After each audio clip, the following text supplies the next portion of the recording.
Buenos días, queridas y queridos estudiantes. Esperando que se encuentren muy bien, en la clase del día de hoy es Chile en el siglo XX.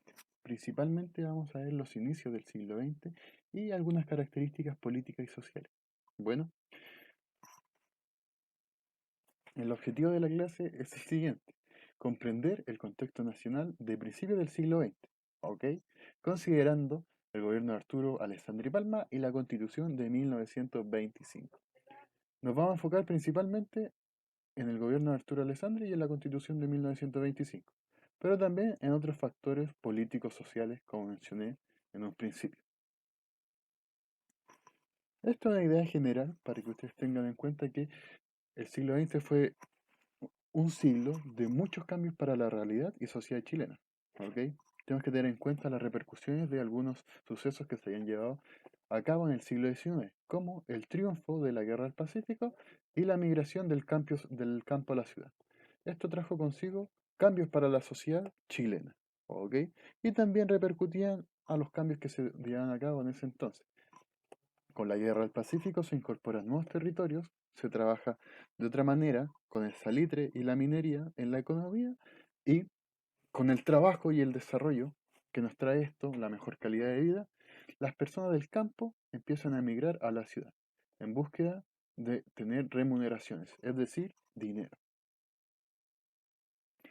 Hacer una breve reseña de la sociedad chilena del siglo XX, este aspecto de la sociedad chilena fue experimentando algunos cambios en su estilo de vida y en su calidad también, ¿ok? Para que ustedes lo sepan, la sociedad chilena tuvo dos aspectos o actores o factores principales, ¿ok? Los cuales eran los sectores medios, también conocidos como la clase media, y los obreros, también son los trabajadores. Bueno, en la sociedad chilena, la sociedad chilena se caracteriza, como te digo, por los sectores medios, la clase media y los obreros. Los sectores medios al principio surgen por las desigualdades que entrega el capitalismo. Recordemos que con el trabajo económico de la minería del salitre empiezan a desarrollarse empresas. ¿Ya? Estas empresas empiezan a desarrollar una fuerte desigualdad, ya que los empresarios, los dueños de esta empresa, producen y producen y producen. Y es bueno, porque es parte de también, ¿ok? El problema es que los trabajadores, quienes se esforzaban, se levantaban tempranito, ocupaban sus manos, sus piernas y el sudor de su frente para trabajar, recibían muy pocos beneficios, unas remuneraciones muy malas y no tenían tantas leyes, ¿ok? En el aspecto de la clase media se fue manifestando a través de la participación política, ya sea a través de organizaciones sociales, movimientos sociales, sindicatos, los cuales se encargan de velar por las buenas condiciones de los trabajadores, y por marchas estudiantiles, las cuales velaban por una buena educación y una buena calidad de esta, ¿ok? Como mencionamos anteriormente, los obreros buscaban mejorar su calidad de vida, su calidad de trabajo, pero no eran tomados en cuenta. Ellos buscaban leyes y aspectos laborales que pudieran mejorarse para poder llevar una mejor calidad de vida también a sus casas.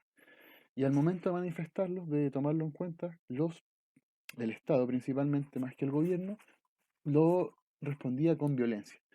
Los agarraban a palos, los maltrataban, abusaban de ellos. Era todo muy violento, lamentablemente. Y recordemos que la violencia nunca lleva a nada. Siempre es bueno el diálogo para solucionar los problemas.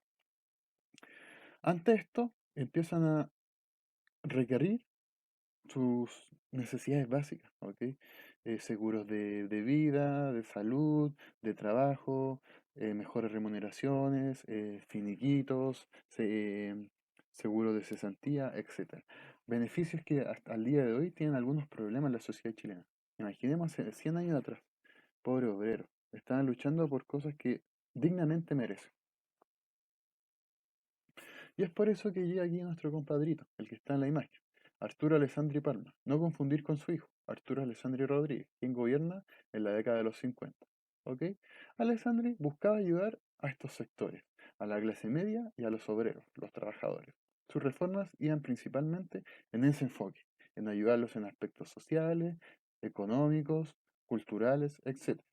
Y al tener esta idea, en el periodo de elecciones de su candidatura, obviamente tuvo el apoyo de estos sectores, los cuales se aferraron a Alessandri a que podía cumplir sus sueños y lograr darles una mejor calidad de vida. Es importante.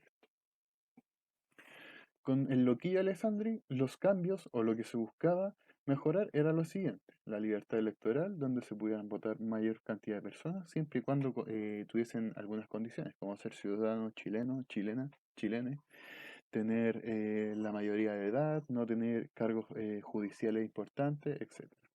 Además quería arreglar algunos conflictos internacionales pendientes, tales como problemas con la Argentina. Recordemos que en la década de los 80 Chile y Argentina casi se agarran a palo, ¿ok? Casi se dan una guerra. Pero esto es porque un conflicto latente que estuvo desde la guerra del Pacífico, incluso antes. También mejorar la situación con Perú y Bolivia, países vecinos pero que a la vez tenían una fuerte enemistad. Porque tenemos que recordar que en aquel entonces los países, estos tres países, Chile, Perú y Bolivia, habían terminado hace poquito la Segunda Guerra Mundial. Estoy clarito, la Guerra del Pacífico, ¿ok? Entonces existía, obviamente, cierto roce. Tenemos que recordar que hace muy poco, de hecho el 2018, 2019, se da la sentencia de La Haya, en donde Chile no tiene el deber de entregarle una salida marítima a Bolivia. Y este conflicto que se desarrolla el 2013 en La Haya, precisamente en Holanda, repercute desde la Guerra del Pacífico, hace muchos años. También se busca fomentar la industria y las obras públicas. Esto quiere decir que industrializar un poco más el país para su desarrollo y también las obras públicas para entregar una mejor calidad de vida a todas las personas, a todos los ciudadanos chilenos, ¿ok? También obviamente la protección a los trabajadores, lo que se está explicando anteriormente. Mejores leyes laborales, remuneraciones, condiciones de trabajo, etcétera. Tenían que tener una mejor condición de trabajo y por ende una mejor condición de vida. Ha mencionado dos puntos aquí abajo, que es resolver la necesidad de los sectores medios, que creo que se ha respondido o se ha planteado ya con lo que se mencionó anteriormente, y reactivar la economía. ¿Por qué reactivar la economía?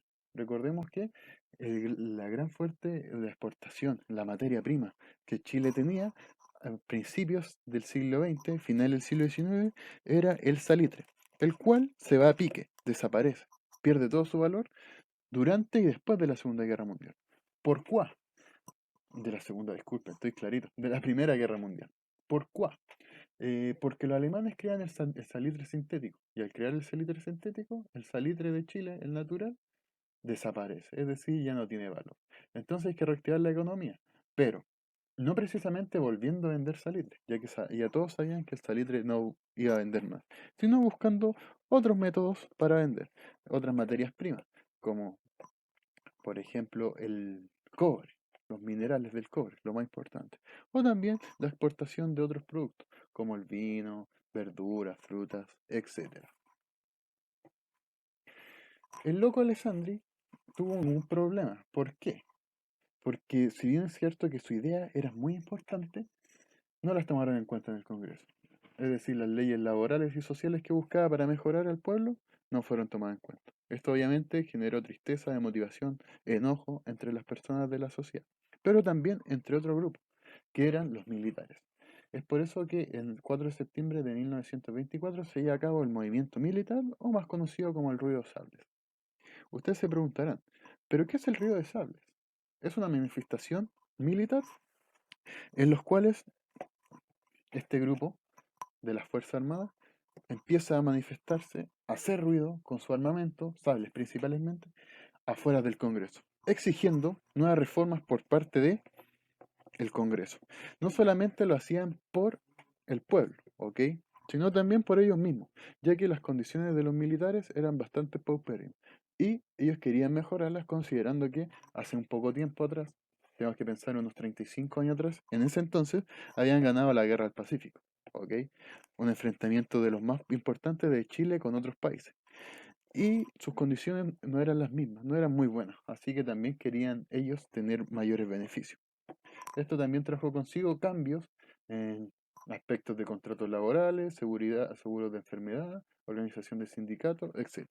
Es decir, el Río de Sables ayudó a que el Congreso se apurara, se pusiera las pilas para mejorar aspectos sociales, laborales y militares, entre muchos otros más. Y con esto también se da paso del parlamentarismo al régimen presidencial. El parlamentarismo surge en 1891, después de la Guerra Civil, hasta 1925, con la promulgación de la Constitución de 1925, el mismo año. ¿Ok? En el parlamentarismo el Congreso era el encargado de aprobar las leyes, las normas y regir todo lo legislativo.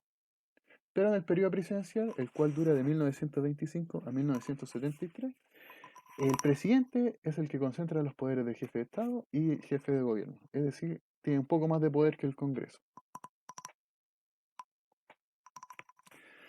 La Constitución de 1925, como decíamos, marca un antes y un después. El fin del régimen parlamentario y el comienzo del régimen presidencial. Y esta Constitución es promulgada el 18 de septiembre de 1925.